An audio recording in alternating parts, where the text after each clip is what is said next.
Narator Horror Story, Bab 1, Jelangkung yang Terlarang. Malam itu, udara di sekitar pemakaman Lelati terasa lebih dingin dari biasanya. Angin merambat pelan, membawa aroma anyir tanah basah yang seolah tak pernah kering. Lampu jalan tak ada, hanya cahaya bulan separuh yang sesekali tertutup awan hitam. Di antara nisan tua yang berjejer rapat, 4 remaja berjalan dengan langkah hati-hati. Mayang, Bimo, Rina, dan Riko. "Serius nih, kita beneran mau main jelangkung di sini?" tanya Bimo dengan nada setengah bercanda, meski keringat dingin sudah membasahi pelipisnya. "Ya elah, Bo, katanya lo yang ngajakin. Masa sekarang ciut?" sahut Rina sambil tersenyum menantang. "Aku ngajakin cuma buat seru-seruan, Rin. Tapi kalau beneran kejadian, gimana coba?"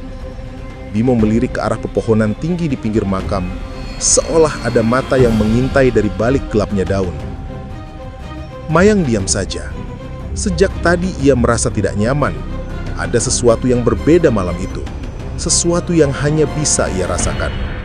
Sejak kecil, ia sering melihat bayangan aneh, sosok samar, atau mendengar suara-suara yang tidak pernah bisa dijelaskan. Orang tuanya menyebut itu hanya halusinasi, tapi malam ini getaran di dadanya terlalu nyata. Riko, yang paling nekat di antara mereka, mengeluarkan papan tulis kecil dan sebuah boneka lusuh dari tasnya. "Nih, udah siap semua, tinggal kita panggil aja. Jangan banyak takut, keburu nggak seru." Mayang menelan ludah. Boneka itu bukan boneka biasa.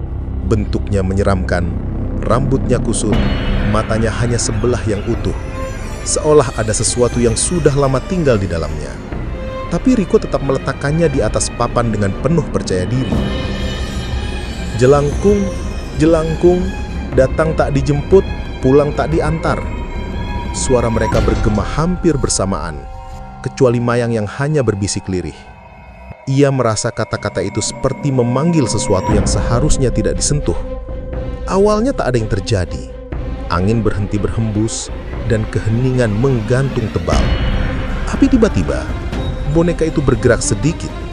Rina menjerit kecil, sementara Bimo langsung mundur selangkah. Kalian yang gerakin kan?" tanya Bimo gugup. "Enggak lah, gue malah nggak nyentuh." Riko menatap boneka itu dengan mata berkinar antara takut dan kagum. Boneka itu bergerak lagi. Kali ini lebih jelas, tangannya terangkat sedikit. Udara mendadak dingin menusuk, seperti ada 1000 jarum yang menusuk kulit. Dari arah pepohonan, terdengar suara bisikan panjang. "Pulang, pulang." Mayang menahan napas. Pandangannya menangkap sesuatu. Bayangan hitam berdiri di balik nisan, menatap lurus ke arahnya. Matanya merah menyala, tubuhnya membungkuk aneh. Lalu di sebelah kanan, sosok lain merangkak di tanah, kepalanya terkulai, rambut panjang menutupi wajahnya. "Riko, udahan, serem sumpah." Rina mulai gemetar. "Belum, kita harus tanya siapa yang datang," jawab Riko keras kepala. Ia mencondongkan tubuhnya, menatap boneka itu. "Kamu siapa?" Boneka itu tiba-tiba jatuh tersungkur. Angin berhembus kencang, membuat ranting pohon berderak keras. Dari arah belakang, Mayang mendengar suara langkah kaki kecil, seperti anak-anak berlari. Ia menoleh, dan tepat di depannya berdiri sosok gadis kecil. Rambutnya dikepal dua, bajunya putih kusam penuh bercak tanah. Matanya bulat besar, menatapnya tajam namun penuh rasa ingin tahu. Mayang terperanjat. Gadis itu tersenyum. Senyum yang terlalu lebar untuk wajah sekecil itu. "Siapa kamu?" bisik Mayang lirih. Tak ada jawaban, hanya tatapan yang menusuk, lalu suara lembut namun dingin menyusul. "Apa yang kamu inginkan dariku?" Mayang terdiam. Ia tahu, sosok ini bukan manusia. Aura yang keluar dari tubuhnya berbeda dari semua makhluk halus yang tadi ia lihat. Gadis ini lebih kuat, lebih nyata, seperti menyatu dengan tanah pemakaman. Sementara itu, Bimo, Rina, dan Riko panik. Mereka berlari pontang-panting saat melihat bayangan tinggi menjulang dari balik pohon, sosok hitam tanpa wajah yang mengejar mereka. Hanya Mayang yang tidak bisa bergerak, seolah terikat oleh tatapan gadis kecil itu. Aku cuma mau pulang. Aku nggak mau apa-apa," jawab Mayang dengan suara bergetar. Mata gadis kecil itu berbinar aneh, lalu ia tertawa kecil, renyah, seperti tawa anak-anak bermain. Tapi tawa itu segera disusul bisikan yang menggema di kepala Mayang. "Kau berbeda dari mereka." Tiba-tiba, makhluk hitam yang mengejar Rina dan Riko berhenti. Mereka seperti terikat oleh sesuatu yang tidak terlihat. Gadis kecil itu mengulurkan tangan mungilnya ke arah Mayang. "Ayo, aku antarkan pulang."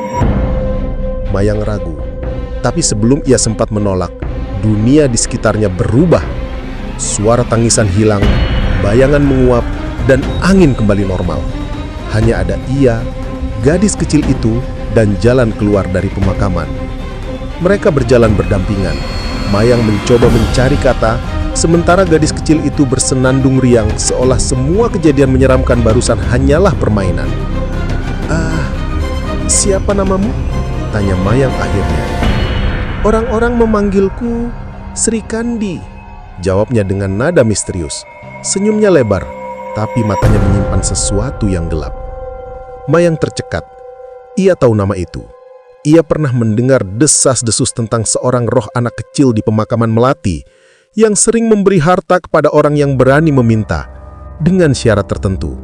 Tapi di balik cerita itu juga ada kabar menyeramkan. Siapapun yang mengingkari janji pada Sri Kandi akan mati mengenaskan. Malam itu, di bawah sinar bulan pucat, Mayang sadar satu hal.